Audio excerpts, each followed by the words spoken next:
Sorocaba subiu para o 11º lugar no ranking ambiental paulista do programa municipal, ou seja, do município Verde Azul, PMVA 2020, com 93,29% dos pontos.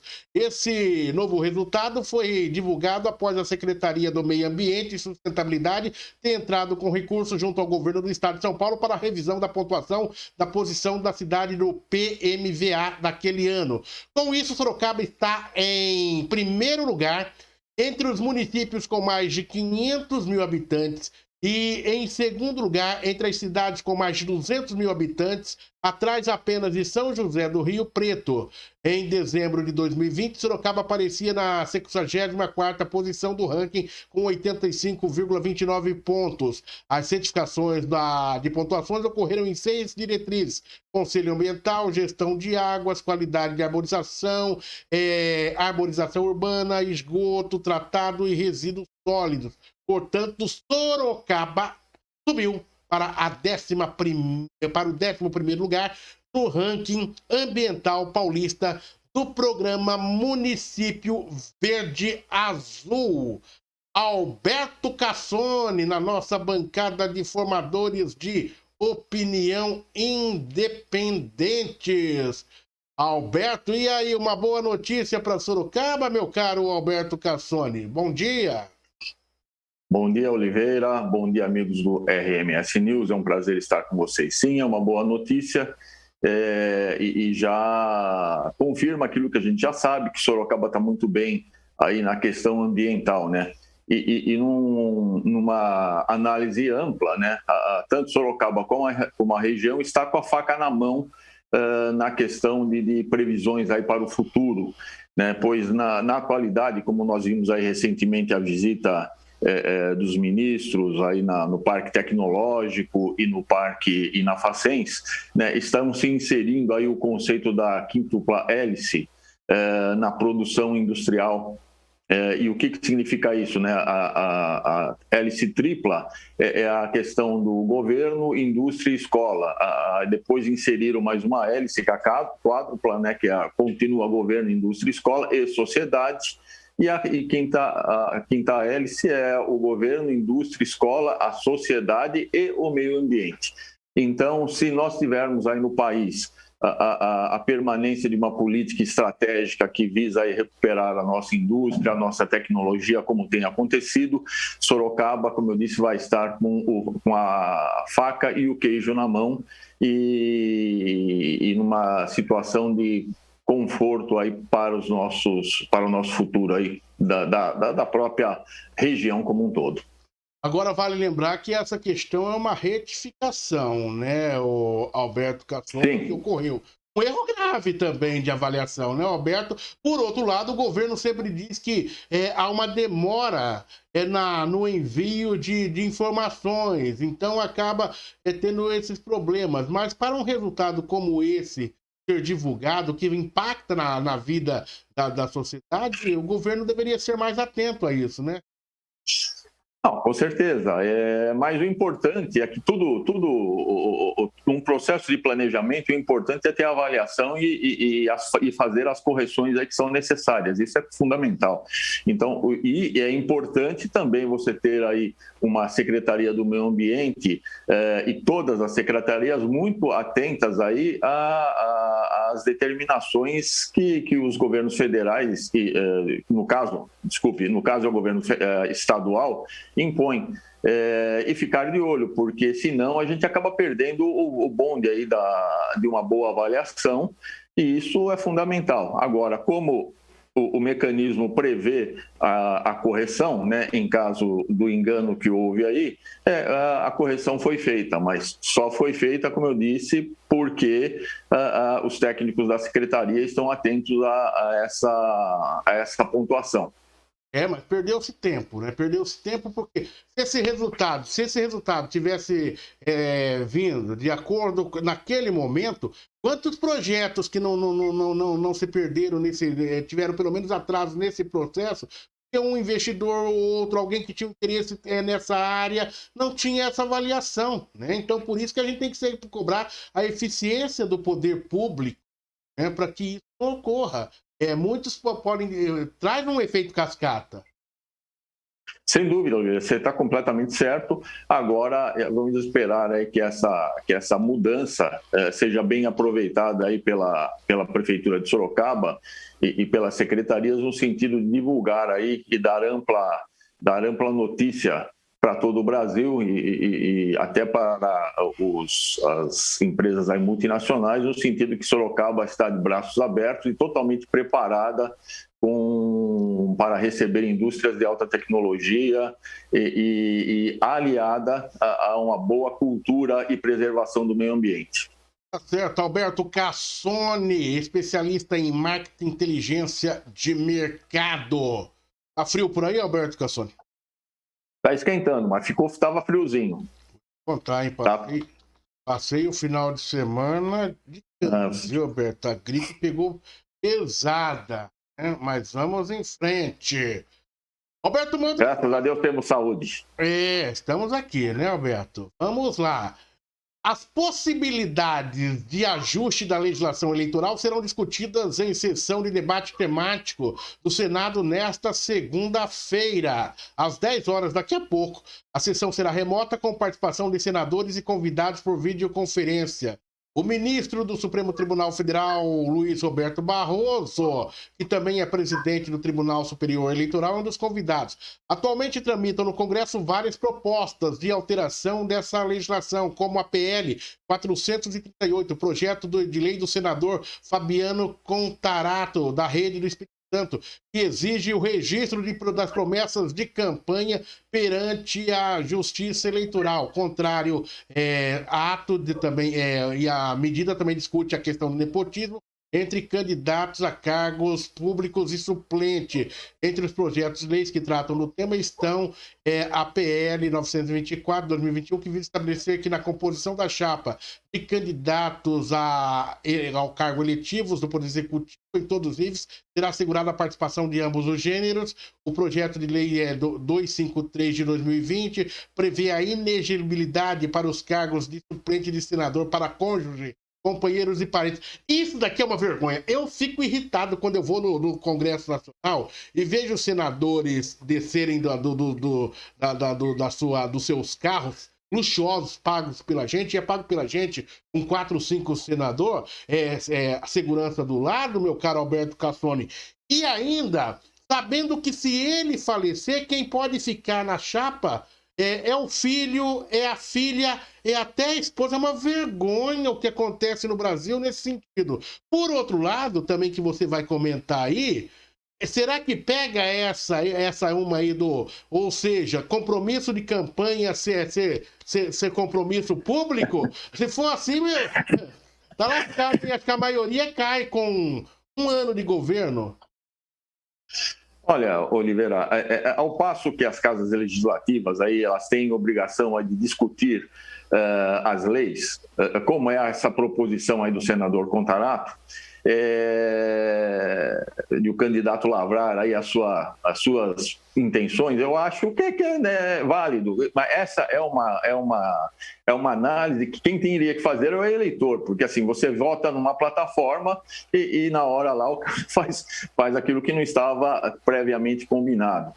Só que assim, eu acho que isso é interessante, nós temos que prestar atenção, aí o eleitor tem que prestar atenção aí no que o seu candidato está fazendo, mas é um degrau, na minha visão, é um degrau da escada. Em primeiro lugar, a gente precisaria rever essa questão partidária aí, que é uma coxa de retalhos. Hoje, por exemplo, na atualidade, tem tanto partido e mudança de nome que a gente não sabe nem entender direito qual quem está com quem e o que está acontecendo hoje. Bom, vários candidatos já prevendo a sua candidatura para 2022 estão trocando de partido. Então, o Freixo, por exemplo, que era do PSOL, está indo para o PSD, o governador lá do Maranhão parece que também está indo para o PSD, e isso causa até para a gente que é um pouco atento, causa uma certa confusão, mas escuta, é a mesma linha, qual é a linha ideológica do partido? A pessoa está mudando de partido e está mudando a sua linha ideológica ou não? O que está acontecendo? Então, isso é uma questão. A questão da presença do ministro nessas discussões é óbvio, todo legislador ele tem que ouvir todas as vertentes, todas as pessoas, todos os atores que estão aí envolvidos nas questões, inclusive os ministros aí do Supremo, no caso do Barroso, que pertence ao Supremo Tribunal Federal, e é o presidente do TSE. Mas seria interessante também que os senhores senadores também ouvissem os seus eleitores e a opinião pública no geral. Você sabe, Oliveira, você tem um grupo né? Você disse que era formadores de opinião independentes, assim, muito qualificados, a grande maioria advogados e eminentes advogados, como o doutor Luiz, que falou ainda hoje conosco aí, mas eu tenho uma opinião de cidadão comum, formado em comunicação social. Para mim, o STF é uma corte constituinte e deveria garantir a Constituição. E o TSE é uma corte que deveria aplicar as leis que os nossos representantes fizeram e não formular as leis. Então, às vezes eu tenho me confunde um pouco essa interferência dos poderes. Eles devem, obviamente, interagir, mas cada um tem uma atribuição. E, obviamente, dentro de todas essas discussões, eu espero que a questão do voto auditável e impresso seja também avaliada com carinho. Aliás, você citou o Freixo, não é isso? É o Freixo que você citou? Freixo? Sem partido. Parece que ele tá mudando de partido. Quem é o outro que você citou? O governador lá do Maranhão também está mudando de partido. Tem um monte de gente mudando de partido. O presidente não tem nem partido. É verdade. Então, você vê a diferença. No geral, Alberto, eles fazem de tudo para bagunçar mesmo. O presidente na outra eleição... É verdade. Na outra eleição, o presidente... Eu entrevistei o presidente faltando um ano para a eleição. Sim, eu estava. Aqui ninguém fala, né? Eu tô contando história. Eu entrevistei o presidente numa entrevista que foi conseguida pelo Oswaldo Duarte Filho. Ele estava lá no aeroporto de Brasília, no aeroporto de Brasília, e daí quando ele vê o Jair Bolsonaro, deputado, né? E ele foi muito atencioso, e eu posso te dizer o seguinte... Eu consegui falar por 10 minutos com o Bolsonaro naquela oportunidade, fiz todas as perguntas que queria fazer, polêmicas na época, e ele me respeitou, ou seja, conseguimos fazer uma entrevista muito interessante. Se isso foi algo importante que eu posso colocar, eu me coloco naquele cenário ali. E daí eu perguntava para ele, eu falei, eu tô no Patriota, mas eu vou sair desse negócio aqui, mas não é aqui, não tá dando liga. Daí, daqui a pouco, ele já se alia ao PSL. Né? Daí ele sai candidato pelo PSL. Do PSL, ele, mesmo depois de assumir a presidência, acho que foi isso, né? Já na presidência, ele sai do PSL e fica sem partido. Agora, sem partido, agora ele tá tendo uns arranjos lá, só que nós, eleitores, ainda não sabemos para qual partido o presidente vai, apesar de sinalizado aí para o qual que é o Patriotas, se não me engano. Patriotas, né? Parece que ele vai encaixar o mesmo. Então, todos são iguais, viu? É de esquerda, é de direita, é tudo saco da mesma farinha. É uma coxa de retalho. Tá certo, você gosta, é tudo saco da mesma farinha. Não tá errado, não tá. Farinha do mesmo saco. E o importante é quando a gente consegue acertar. Viu, Alberto Catone? Vamos dar uma última aí, Alberto? O Brasil registrou recordes de exportações, saldos e corrente comercial em junho e no primeiro semestre de 2021. As importações, mesmo sem recordes, também registraram crescimentos significativos, segundo dados divulgados pela Secretaria de Comércio Exterior do Ministério da Economia. Os resultados dos 6 meses fez com que o SEC elevasse as projeções da balança comercial até o fim do ano. Em junho, a exportação atingiu o recorde para o mês, com 28 bilhões e 100 milhões de reais. O anterior havia sido em julho de 2011, com 22 bilhões e meio de dólares. Alberto Cassone analisa. Então, como eu estava dizendo, o que tivemos uma interrupção aí na rede, o alimento está virando uma matriz energética e o Brasil não só produz alimentos, como também produz alimentos para rações. Aquilo que você tinha me perguntado da balança comercial significa que nós estamos tendo um volume de venda superior ao número de compras e isso está dando superávit na balança. Isso é muito bom. A gente tem que destacar aí o grau de tecnologia do nosso agronegócio e destacar também que essas exportações do agronegócio e também de commodities, que são as matérias-primas para a indústria de transformação, têm um destino que são os países asiáticos, como Filipinas, Indonésia, o Japão, a China, que estão fomentando bastante o nosso comércio. São novas frentes aí de negócios que estão acontecendo. A questão que até o doutor Luiz colocou, que a diferença entre o que está oferecendo o agronegócio e o que está oferecendo a indústria de transformação é muito grande.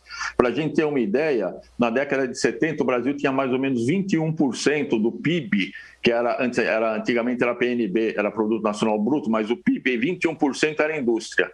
Em 1986, cresceu para 27%, e depois despencou, hoje está em 11%.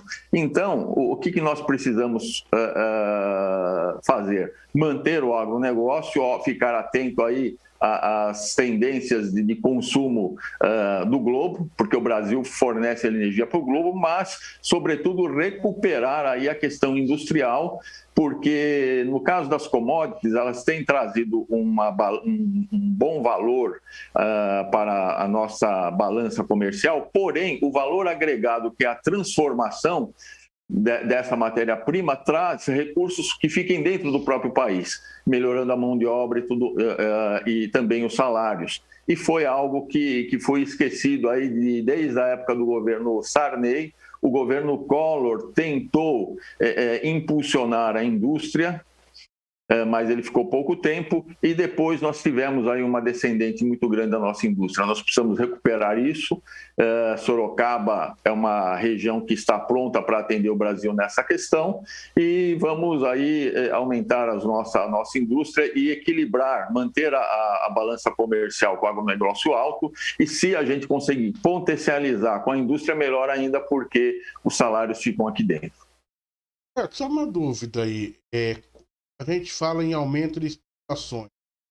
Quando é que o mercado interno ele visualiza, por exemplo, o Brasil está legal agora, para a gente comprar do Brasil? Como essa questão é definida? É pelo valor do dólar? Como? Olha, em primeiro lugar, o comércio é definido sempre pela oferta e procura. Quando existe a necessidade do produto e existem aquelas pessoas, aqueles países que têm a disponibilidade do produto, é isso que determina. A questão é equilibrar aí o dólar com relação à força da nossa moeda. A força da nossa moeda depende muito do mercado interno. O dólar apresentou uma tendência de queda. Os especialistas dizem que o real teria que equivaler aí a 4,50, está quase chegando lá, e depende muito da balança de negócios entre os países, né? Entre os interesses. É óbvio que, atualmente, o Brasil, de 2 anos para cá, optou também por aumentar as suas frentes de comércio com países aí, com outros países asiáticos, como é o caso da Indonésia, mantendo aí a China e o Japão como grandes parceiros, mas assim está ampliando aí o foco de desejos, né, pelos nossos produtos. Como eu disse, é sempre tudo é uma questão de oferta e procura, né? Se a procura estiver alta, a gente está oferecendo. E manter sempre atento àquilo que é a necessidade futura porque o planejamento estratégico de países como China, principalmente, e Japão, eles são feitos para 10, 30, 40 anos. Eles são culturas milenares. E nós não temos essa cultura milenar. Nós temos que começar a planejar as coisas para as próximas gerações. E o Brasil é muito pontual. Nós precisamos começar agora a pensar no nosso planejamento estratégico aí para 50, 100 anos até. Não tem nem dúvida, Alberto Cassoni na nossa bancada de formadores de opinião independentes, a partir de hoje no novo formato, né, Alberto Cassoni? Divididos os nossos formadores de opinião, cada um num determinado fazendo análise dos mais diversos fatos. Prazer imenso tê-lo aqui com a gente, Alberto. Um abraço para você. Sexta-feira é feriado, né, Alberto? Sim, senhor. Sexta-feira é feriado. Esse feriado de sexta-feira não foi antecipado. Viu? Então, feriadão. Inclusive a Associação Comercial soltou uma nota aqui. Soltou uma nota, Alberto, e autorizando você ir para Minas Gerais, não sei se próxima feira, mas destacando aí que realmente é feriado, que o pessoal pode sair fora, ok, Alberto? Se passará terras sorocabanas, nas terras de Baltazar, ou se irá para as Minas Gerais. Abraço, Alberto! Um abraço, Oliveira, tudo de bom, uma ótima semana para todos.